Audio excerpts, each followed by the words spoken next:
Hey yo les guenines, c'est l'Ermite, vous êtes bien sur la chaîne de l'Ermite légendaire. La pause est finie et on se retrouve avec le chapitre 1134 qui s'intitule La bibliothèque du hibou. Mais d'abord, générique.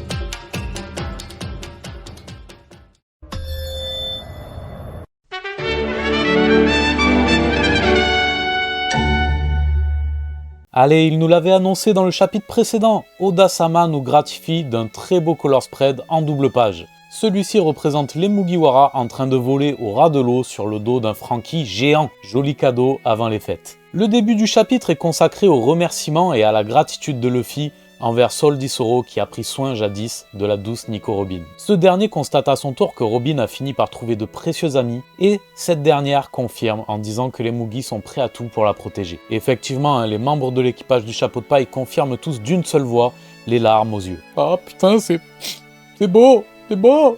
Cet échange se conclut sur une note d'humour avec Sol qui explique que sa mise en scène était préparée avec son assistante malgré l'échec de celle-ci. C'est désormais Lilith qui prend la parole et qui salue son vieil ami Sol. Ce dernier ne comprend pas de suite, mais elle lui explique qu'elle est Vegapunk. Lilith a d'ailleurs ramené un clone de Stella, le corps principal de Vegapunk. Le même corps avec lequel celui-ci s'est rendu en cachette du gouvernement sur Elbaf 20 ans plus tôt. Lilith semble décidée à construire un nouveau labo sur Elbaf. Ça va tranquille meuf, on te dérange pas? Tu fais comme chez toi surtout, hein.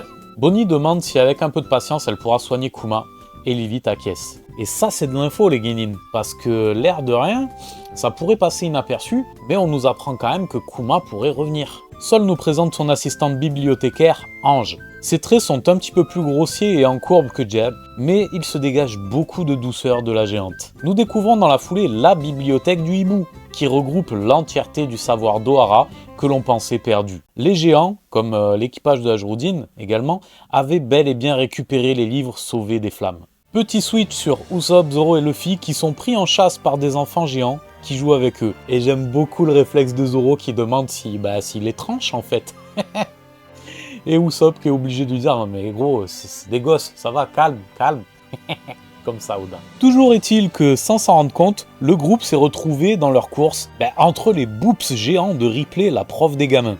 Le genre d'expédition qui aurait plu à Sanji, hein. Ah ouais. Je vous cache pas que quand même, la petite Ripley, elle est chouquette, hein. La géante leur explique que les mœurs ont changé en un siècle sur Elbaf, à la demande de l'ancien roi Harald. Celui-ci préférant échanger avec les autres nations plutôt que de les attaquer. On prend bien soin de nous rappeler que Feu le roi Harald a été tué par son fils Loki. Par conséquent, Loki a été désavoué par le peuple d'Elbaf, qui se retrouve désormais sans roi, avec un trône vacant. Cet échange se conclut à son tour par Ripley, qui évoque les légendes d'Elbaf avec Luffy, et qui lui parle de sa forme blanche. Retour dans la bibliothèque. Dans une double page grandiose, Robin prend conscience que l'héritage d'Ohara a survécu. Face au livre qui se gigantifie sous ses yeux, les larmes commencent à poindre. On switch au royaume des morts retrouver Loki. Étrangement, ce dernier tape la tchatch avec une certaine Mossa via un escargophone. Et bien qu'il ne se soit jamais vu, ce dernier la considère comme une amie. Lors de leur échange, Loki nous montre une facette assez bienveillante de sa personne envers Mossa.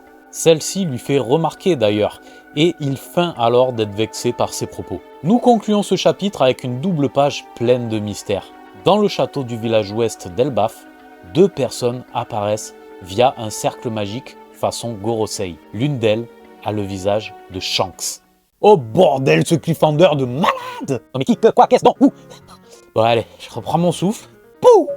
Mais c'est quoi ce bordel? Voilà, bon, on va pas se cacher que le chapitre il est mimi, on apprend plein de choses. Le retour possible de Vegapunk, de Kuma, que le savoir d'Ohara a survécu.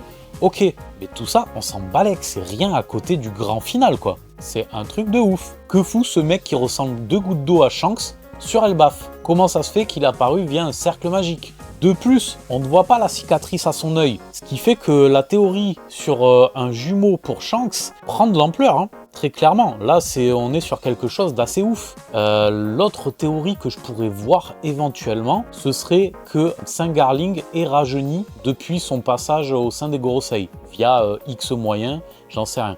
C'est un peu tiré par les cheveux, je vous l'accorde, mais pas impossible. Et pour en revenir à la théorie du jumeau, cette théorie disait que ce serait ce jumeau qui a été avertir au château de Pangée, le Gorosei, de garder un œil sur un certain Luffy. Et ça prend du sens vraiment. Donc ouais, très curieux de voir la suite. Voilà les Genin, c'est tout pour aujourd'hui, c'est sur ce beau foutoir que je vous dis au revoir.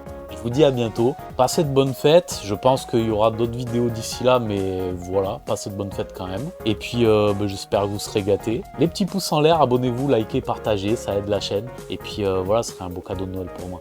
Je vous dis à la prochaine, soyez curieux, construisons notre légende. Ciao.